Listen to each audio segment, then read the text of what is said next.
Assalamualaikum warahmatullahi wabarakatuh. Waalaikumsalam warahmatullahi wabarakatuh. Yang terhormat kepada Ibu Dr. Fetri Yeni JMPD dan Ibu Rosmaria MPD selaku dosen pengampu mata kuliah dasar-dasar ilmu pendidikan. Baiklah, kali ini kami akan mempresentasikan hasil diskusi kami dengan judul Upaya Pembaharuan Pendidikan. Adapun anggota dari kelompok kami, pertama ada Muhammad Alvaro dengan NIM 22065008. Yang kedua ada Novita Sari Nur Saputri dengan NIM 22065009. Selanjutnya ada Ramos Fernando dengan NIM 22065010.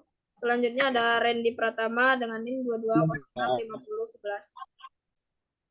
Baiklah, pemateri pertama akan disampaikan oleh Randy Pratama. Kepada Randy dipersilakan.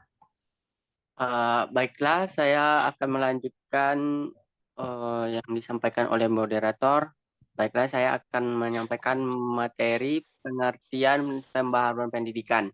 Menurut Roger, tahun 1995, pembaharuan adalah an idea, practice, or object that is perfect as new by individual or other unit adoption berdasarkan manajemen SDM Peter Drucker mengatakan bahwa pembaharuan adalah a change that creates a new dimension of performance.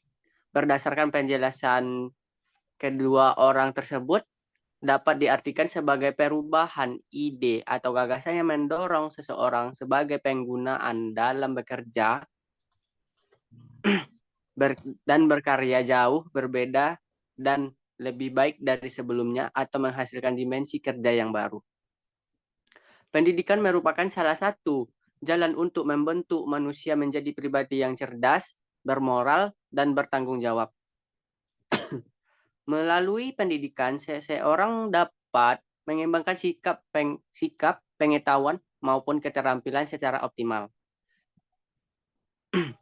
Dalam Undang-Undang Nomor 2 Tahun 2003 tentang Sistem Pendidikan Nasional disebut bahwa pendidikan adalah usaha sadar dan terencana untuk mewujudkan suasana belajar dan proses pembelajaran agar peserta didik aktif mengembangkan potensi dirinya untuk memiliki kekuatan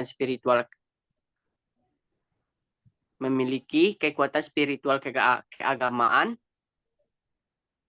pengendalian diri, kepribadian, kecerdasan, akhlak mulia, serta keterampilan yang diperlukan dirinya, masyarakat, bangsa, negara. Dalam konteks ini, pendidikan nasional Indonesia berfungsi mengembangkan kemampuan dan membentuk watak serta peradaban bangsa yang bermartabat dalam rangka mencerdaskan kehidupan bangsa. Di samping itu, bertujuan untuk berkembangnya potensi peserta didik agar menjadi manusia beriman dan bertakwa kepada Tuhan Yang Maha Esa, berakhlak mulia, sehat, berilmu, cakap, kreatif, mandiri, dan menjadi warga negara yang demokratis, serta bertanggung jawab. Mengingat begitu pentingnya peran pendidikan, maka pendidikan harus dirancang dan dilaksanakan dengan sebaik-baiknya. Artinya pendidikan harus dikembangkan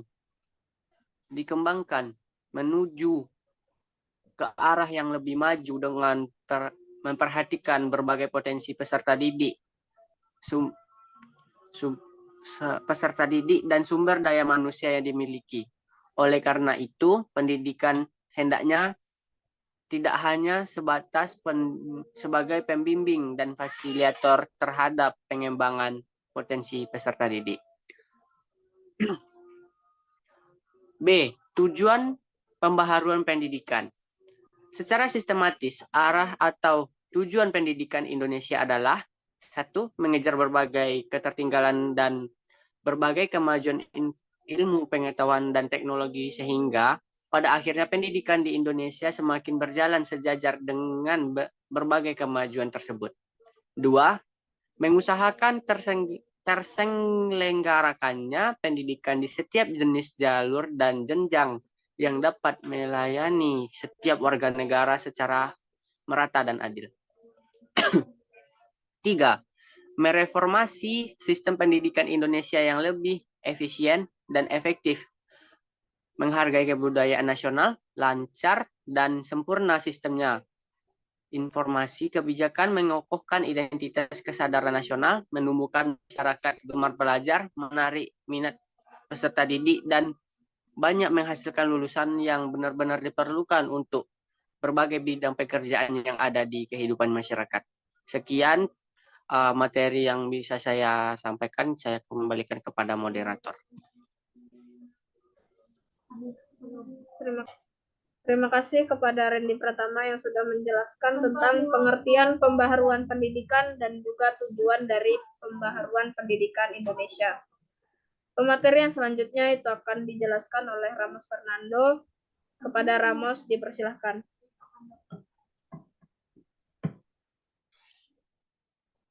Baiklah, terima kasih kepada moderator. Saya akan melanjutkan materinya dengan judul yaitu Pembaharuan Kurikulum.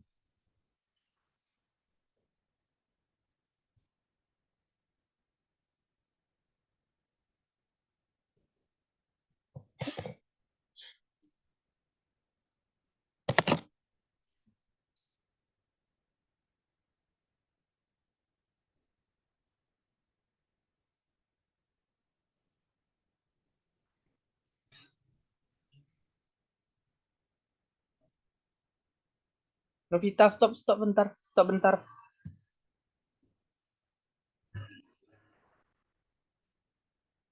Pembaharuan kurikulum merupakan salah satu upaya dalam pembaharuan pendidikan.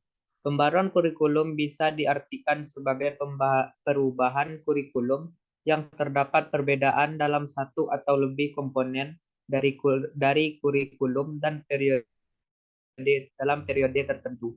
Pembaharuan kurikulum disebabkan oleh adanya usaha yang disengaja untuk mengubah semua terlibat dalam kurikulum seperti pendidik, peserta didik, kepala sekolah, pemilik sekolah. Pembaharuan kurikulum harus dirancang sebaik mungkin dan harus diseleksi secara matang, sehingga meningkatkan mutu pendidikan di Indonesia dan dapat terciptanya tujuan pendidikan nasional. Bentuk-bentuk pembaharuan kurikulum seperti pada kurikulum pendidikan dasar dan menengah, serta kurikulum pada pendidikan tinggi. Penyebab dari pembaruan kurikulum beragam, mulai dari sistem pemerintahan di suatu negara berubah yang meliputi aspek sosial, politik, ekonomi, ideologi, maupun sistem pendidikan. Mengikuti perkembangan zaman yang meliputi perkembangan iptek, adanya gagasan baru dari ahli pendidikan, adanya perubahan dari masyarakat meliputi aspek sifat, perilaku, kebiasaan, dan tren, dan lainnya. Bentuk pembaharuan kurikulum pada pendidikan dasar menengah adalah menerapkan kurikulum 2013 pada dasar dan menengah. Penerapan kurikulum 2013 dituntut peserta didik lebih aktif dalam pembelajaran dan pendidik hanya sebagai fasilitator dalam pembelajaran.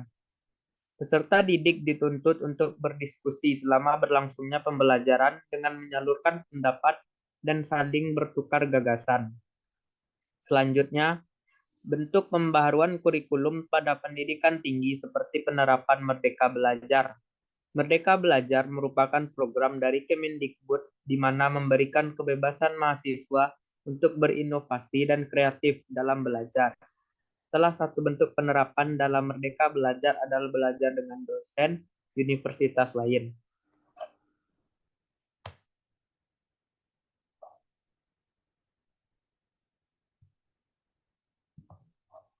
Selanjutnya, pengelolaan pendidikan inovatif.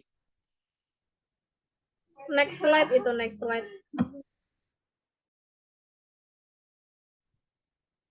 Inovasi pendidikan adalah hal yang baru dimunculkan oleh seseorang atau sekelompok orang baik berupa hasil dari investasi atau discovery yang digunakan untuk mencapai tujuan pendidikan atau memecahkan masalah pendidikan.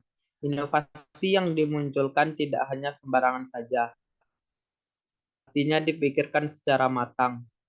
Pendidikan yang inovatif dapat berbentuk metode di mana dapat meningkatkan kualitas pendidikan serta sebagai alat atau cara yang baru. Metode atau cara baru dalam pembelajaran dapat dijadikan sebagai upaya dalam meningkatkan efektivitas pembelajaran. Tujuannya adalah membuat pembelajaran menjadi menarik, perhatian, dan efektif untuk dilaksanakan. Sehingga dalam belajar tidak monoton dan membosankan bagi peserta didik.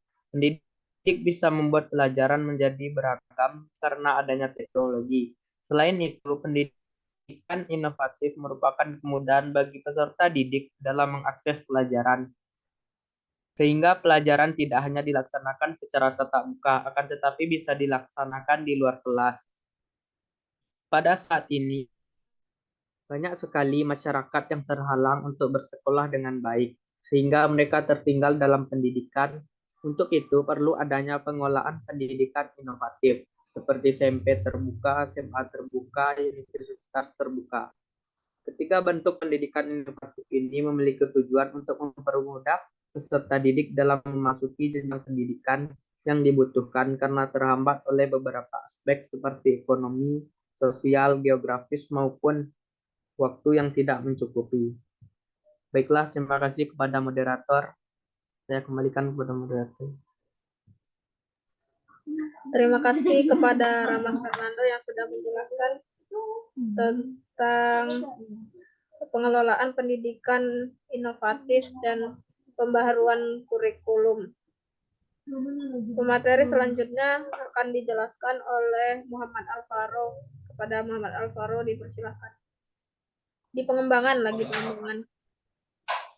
Baiklah, saya Muhammad Alvaro dengan NIM 22065008 akan melanjutkan materi dari kelompok kami mengenai pengembangan pendidikan di luar sekolah dan homeschooling. Jadi pengembangan pendidikan di luar sekolah itu tidak hanya didapatkan di bangku sekolah saja, akan tetapi pendidikan bisa didapatkan dari luar sekolah. Banyak sekali ilmu-ilmu yang tidak bisa didapatkan dari bangku sekolah. Kita bisa mengikuti diklat dan kursus untuk meraih ilmu-ilmu pendidikan di luar sekolah. Pengembangan pendidikan di luar sekolah dapat membantu meningkatkan kualitas SDM di Indonesia. Melihat fakta yang terjadi, banyak masyarakat di Indonesia yang tertinggal dalam mengikuti pendidikan. Mereka tertinggal pendidikan disebabkan oleh beberapa faktor, seperti faktor ekonomi, faktor sosial, faktor geografis. Hal ini sering terjadi adalah faktor ekonomi, keluarga yang tidak mencukupi untuk membiayai anaknya yang bersekolah. Mengingat tuntutan zaman yang semakin tinggi untuk mendapatkan pekerjaan yang layak, dibutuhkan skill dan pengetahuan yang tinggi pula. Untuk itu, masyarakat berlomba-lomba dalam menyelesaikan bangku pendidikan yang setinggi mungkin. Akan tetapi, bagaimanakah nasib masyarakat yang tertinggal akan pendidikannya? Seperti masyarakat yang di pedesaan, masyarakat yang tidak memiliki kemampuan finansial dalam menempuh pendidikan. Jadi pemerintah itu membentuk program Kejar Paket A, Paket B, dan Paket C. Jadi Kejar itu merupakan singkatan dari kelompok belajar yang memiliki pengertian suatu kelompok yang anggotanya terdiri atas usia anak sekolah maupun anak yang lewat usia sekolahnya. Akan tetapi masih diberi kesempatan untuk belajar. Dengan adanya program Kejar memberikan kesempatan bagi masyarakat yang tertinggal akan pendidikannya untuk bersekolah kembali dan mendapatkan ijazah sesuai dengan tingkat pendidikan yang dibutuhkan. Program Kejar Paket A setara dengan sekolah dasar dan mendapatkan ijazah setara dengan SMP, dan program Kejar Paket B setara dengan SMP dan mendapatkan ijazah setara dengan SMP, dan program Kejar Paket C setara dengan SMA dan mendapatkan ijazah setara dengan SMA.